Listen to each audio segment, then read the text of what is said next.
Every morning at 4 a.m., deliver 3 meals to my grandson. If you refuse, you won't see your grandson again." Suddenly, my son's wife and her mother appeared, threatening me with these words. Caught off guard, I was speechless. What were they thinking? I sighed in disbelief. Then I made up my mind and replied, "All right, I understand. I'll do it." My son's wife and her mother were shocked by my response, and I presented them with a document I had prepared. My name is Lola. I'm currently 65 years old. When I got married, we had a big family, including a mother-in-law and great aunt. We were blessed with 3 children, leading a busy and challenging life. Now, it's just my husband and me. Our children are married and have their own lives. My eldest daughter lives far away, requiring a flight to visit, and my 2 sons live in the same state, but not close enough for frequent visits. Still, they come home with their families for gatherings and Christmas, and we become a big family again. These limited times bring back memories and are part of the joys of our old age. One day, my eldest son called. He wanted to build a house on a piece of land near our home, still in my husband's name. There's a prep school nearby that my eldest son attended, likely because my grandson Mitchell is preparing for its entrance exam. My husband and son discussed it thoroughly and decided to build the house there. Regardless of the reason, I was happy and looking forward to my eldest son's family moving closer. My eldest son is busy with work. Moving here means a slightly longer commute for him, but they prioritize their son's future and decide to move. We'll help within our capabilities, I told them. Regarding the house, I communicated with Emmy, my son's wife. But when I asked about the groundbreaking ceremony, I don't know. Or the topping out date, it's not decided yet, she coldly responded. All right, let me know when it's settled. I'll prepare and help out. I couldn't think of anything else to say. I wondered if construction hadn't started yet. It's been a while since the contract, but maybe there were issues with the land. Even after hanging up, my doubts remained. But no matter how long we waited, there was no contract. Unable to bear it any longer, my husband called our son. To our surprise, "What? It's almost built already?" Our son said that. The next day, my husband and I went to see our eldest son's family's house under construction. To our surprise, a splendid house was already built on what used to be an empty lot. Apparently, my son's wife just hadn't told us. Angry but realizing it's ultimately for our son's family, we decided not to interfere.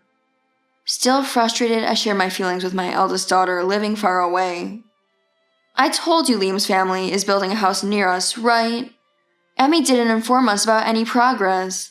They didn't even invite us to the topping out. Then my daughter said, "Huh? Emmy's mom was on the construction company's website. I thought you guys didn't want to be in the photos." What?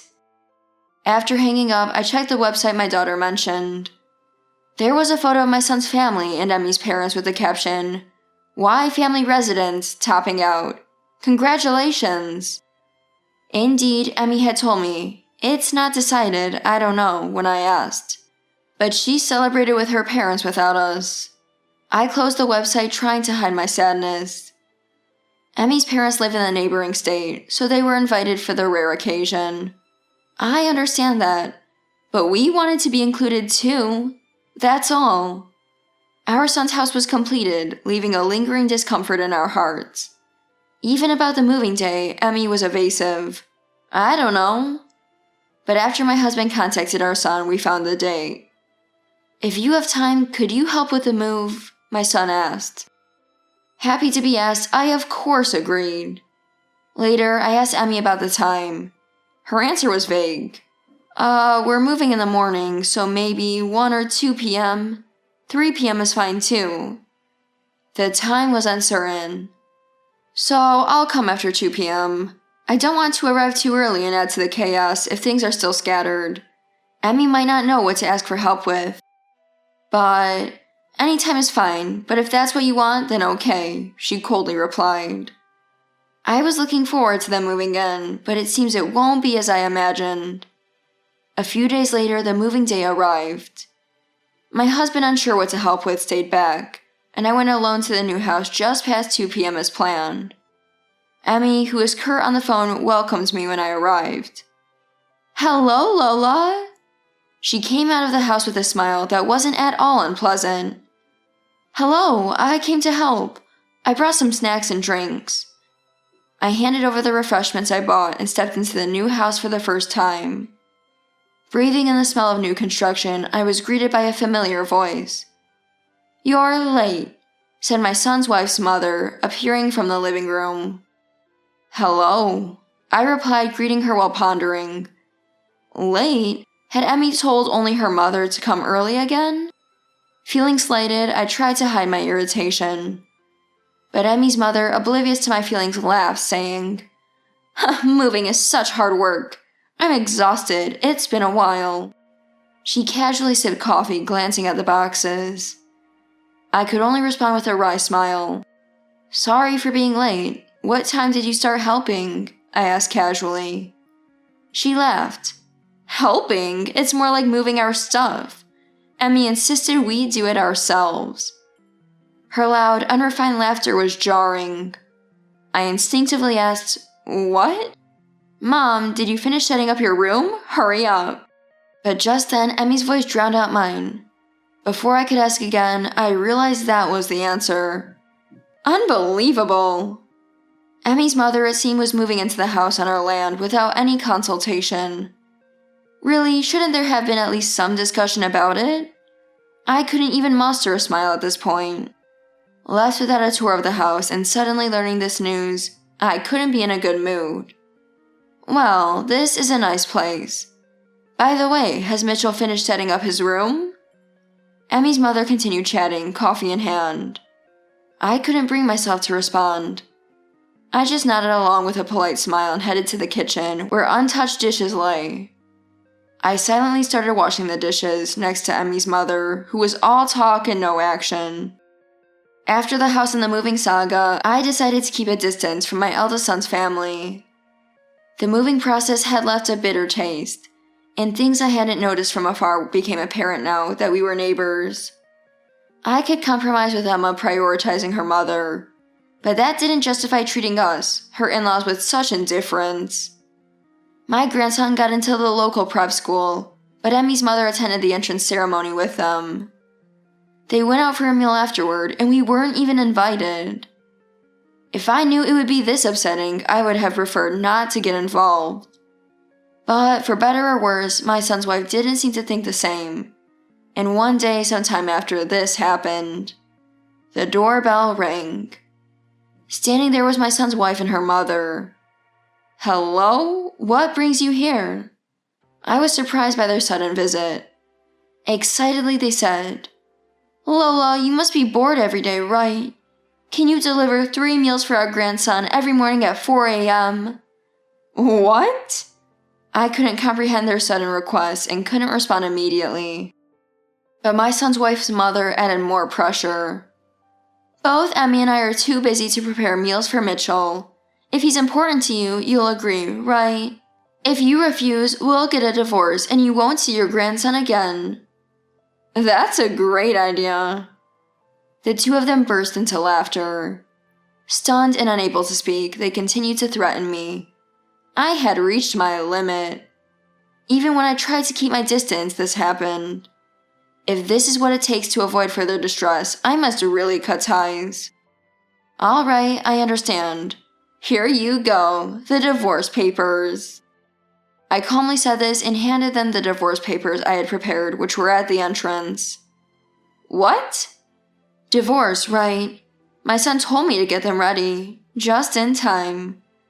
My son's wife turned pale at my words. "What do you mean?" Exactly what I said. She began to tremble at my response. My husband and I had already spoken with our eldest son. We couldn't ignore his wife's dismissive attitude towards us. And about the house, if her mother was going to live there, shouldn't we, who gave up the land, have been informed? Our son listened to our complaints in silence, then slowly began to speak. "Actually, I didn't know about Emmy's mom living with us." "What?" My husband and I were shocked by our son's words.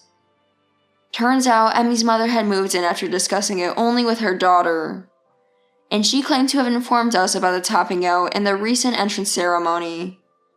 Our son was stunned when we said we weren't informed. Of course, it's problematic that our son neglected his wife's selfishness, but her behavior was too self-centered. And it wasn't just this. She'd say things like, "The only good thing about him is his paycheck." Even to her mother, "Liam isn't trying hard enough. That's why Mitchell doesn't have a sibling." Our son resigned said, "Well, it's tough having my allowance cut, but I'm a man. I have to endure it as long as she takes care of Mitchell." I couldn't help but scold him for laughing it off. "What are you saying? You are our cherished child, raised with care. You don't deserve to be treated so badly by others. Value yourself more." After my words, my eldest son quietly thanked me, then said, "I'd divorce if I could, but with Mitchell, it's better to have a mother around." My husband and I exchanged glances at his words. Even if accused of being overindulgent, we as his parents are the only ones who can support him. "I can take on the role of mother any time," I naturally offered. But the conversation soon turned to the issue of custody for my grandson. However, my son believed that wouldn't be a problem. Mitchell isn't a little kid anymore. He can voice his own opinions. I think he knows which side is better for him. Even so, children often choose their mothers. The thought of losing custody and possibly never seeing him again was more worrying than unsettling. We ended the discussion with these concerns, but they soon dissipated. My grandson, now attending prep school, occasionally visits us. During one of these visits, we had a chance to talk. "How's prep school?" I asked. "I want to join a club, but Mom won't let me. She insists I should study more," he complained. "I don't even get an allowance. Mom and my grandma use my gift cards to support musicians. Isn't that unbelievable?" He expressed his frustration with his mother and grandmother. Initially, I wondered if he was mistaken. Adults using a child's money for supporting musicians seems far-fetched. But it turned out his words were true. His mother and grandmother were too busy following a musician, leaving them no time to prepare meals. So now he's given money instead. Since his prep school doesn't have a cafeteria, he grew tired of grocery store meals and started coming to our place for dinner. There's nothing wrong with being a fan of musicians, but there should be limits. Using a child's money or cutting the allowance of a hardworking husband is outrageous. Upon hearing that, I was determined not to let my son's wife get custody of my grandson. I was convinced that my intelligent grandson wouldn't choose his foolish mother. After another discussion with my eldest son, it seemed his mind was set. I prepared the divorce papers for him as he couldn't get them during the weekday, and placed them by the entrance so he wouldn't forget them. My son's wife turned pale and fell silent when she heard my whole story. It's not wrong to be a musician supporter, but everyone else manages their work, studies, household chores, all while supporting someone they like. Are you really doing what you should be doing? She didn't respond to my question. I continued. You came here today to ask me to make Mitchell's lunch because you want to wait for the musician, right? I heard it from Mitchell. No matter how much you threaten to keep me from seeing Mitchell, or say it's for his sake, I won't support your almost criminal hobby. My son's wife's mother, who had been silent until then, became furious. Criminal? That's disrespectful and prejudiced. Prejudiced? Waiting daily for someone at their workplace is nothing but stalking. Just because they're musicians, you aren't arrested. Think about their feelings. It's embarrassing to have such a nuisance in the family. I was loud in my anger. My son's mother-in-law was shaking, trying to say something, but she couldn't come up with any rebuttal. Of course she couldn't. Liam has made up his mind to divorce. Even if it goes to court, my husband and I will fight for Liam and Mitchell. Today was a good opportunity to tell you that. Maybe we'll meet next in court? I left those words behind, ushered the two stunned women out of the entrance, and locked the door. I felt relieved having spoken my mind. Wait! I heard my son's wife call out, but I had no reason to wait for her. They must have never imagined today turning out like this. They probably expected me to accept their proposal and deliver meals 3 times a day. The grandson gets to eat nutritious meals and saves on food expenses. They must have thought they were lucky, but they had always had their way until now. It's time for them to learn that life doesn't always go as planned. There was no more noise from the entrance. They must have given up and left. That day, as usual, my grandson came over after school. I called my son to tell him about the afternoon's events. He hadn't known about the supporter issue, and was deeply remorseful, apologizing to his son with tears. Hearing my grandson say, "Dad, you're not at fault. I'll be fine without Mom, so just divorce her quickly," made my son realize he needed to divorce as soon as possible. Having been controlled by his wife until now, my son immediately canceled his credit cards and changed the bank account PIN the next day. He hired a lawyer and conveyed to his wife and her mother, "If you don't agree to the divorce, you must repay all of Mitchell's money immediately." The amount exceeded $10,000. It was a sum the unemployed pair couldn't repay, a proposal made with that understanding. Though relinquishing my grandson's savings was regrettable, there was no other way. Pressing charges for embezzlement was possible, but unlikely to result in compensation, and we thought it better for my son and grandson's mental health to sever ties completely. My son's wife, despite her protests, eventually had to sign the divorce papers, and the divorce was surprisingly smooth. She and her mother had to leave the house, reacting unexpectedly and causing a scene about property redistribution. But the land was in my husband's name, and the house and mortgage in my son's. When his wife absurdly proposed, "Just let us live here," my son responded with, "Rent is $15,000. With just one sentence, she exploded in anger. "You only built this small house and act all high and mighty." And she retorted to my eldest son.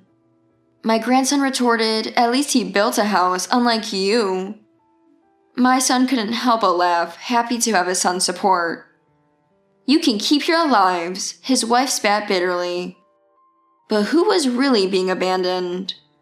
My son and grandson watched them leave in anger, smiling. Now they're staying at her sister's place, who married into a large farming family in the countryside.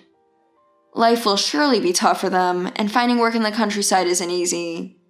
They won't have time or the means to continue their fan activities. Now they will have to help diligently on the farm, at least to avoid causing trouble for her sister and her family. They even called once begging, "I'm sorry, I want to come back." "But your home is where you're living now," my son firmly responded. They face a life without disposable income or freedom, but it's just the consequences of their actions. They need to endure and appreciate this life. My son officially became the custodial parent, as my grandson wished. Even without that, the neglectful parenting would have likely resulted in losing custody. My grandson joined the table tennis club he wanted, and receives an allowance of $100 a month from his father. I said, it might be too much for a middle schooler, but it turns out that Mitchell is saving and investing half of it every month. We and his father had told him not to worry about money, but "I still need to grow it a little," he said. I was so surprised that I was at a loss for words, but he is such a well-grounded child, and I couldn't help but admire him. Now, my son and grandson live together. Every morning they stop by to pick up the lunch I prepare, then head to school and work, returning to our house for dinner before going back to their home. All I can do is support their life in this way. But seeing them happy, my husband and I feel happy too. They may face challenges as a father-son household, but they always have our support. Life is just beginning, and I hope for their happiness, as their joy is ours too.